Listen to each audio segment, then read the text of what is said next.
नमस्कार साथियों, मैं डॉक्टर जितेंद्र कुमार पहाड़ी। आज साथियों हम लोग बात करेंगे लीशमानिया डोनोवनी यानी कि काला आजार। विसरल लीशमानियासिस एक डिजीज़ होती है जिसको काला आजार भी कहते हैं। उसके बारे में जो मूल बातें हैं उनको हम लोग समझ लेते हैं। इसका जो जीवन चक्र होता है काला आजार का, उसको समझ लेते हैं। जो सैंड फ्लाई होती है, इसकी वाहक होती है, इसको रोग को फैलाने वाली होती है।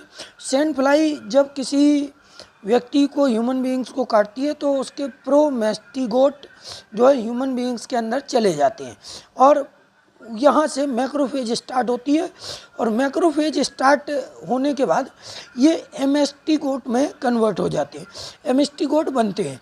एमेस्टिगोट बनने के बाद ये मैक्रोफेज को नष्ट करते हैं और दूसरी कोशिकाओं में फैल जाती हैं। दूसरी कोशिकाओं में जैसे लेबर की कोशिकाओं में, तिल्ली की कोशिकाओं में, बोन मैरो की कोशिकाओं में इनकी एमेस्टिगोट्स की वृद्धि होती है। ठीक है, दूसरी सेल में जाते हैं। और यदि कोई मक्खी जो है या सैंड फ्लाई किसी इन्फेक्टेड ह्यूमन बीइंग्स को काट लेती है तो फिर ऐसी स्थिति में वो मक्खी के अंदर जो है जो एमेस्टिगोट्स हैं वो चले जाते हैं, वो फिर से उसके अंदर एंटर कर जाते हैं।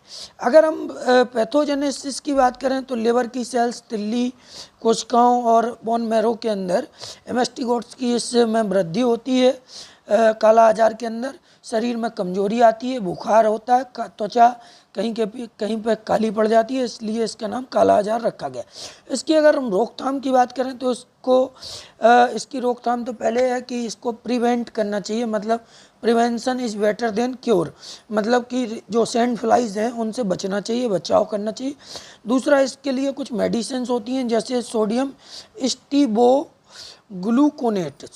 स्टीबोग्लूकोनेट एक दवा होती है इसके लिए। एक दूसरी दवा है एम्फोटेरिसिन, दूसरी दवा होती है। तीसरी दवा जो होती है वो एम्फोटेरिसिन बी भी कह सकते हैं हम।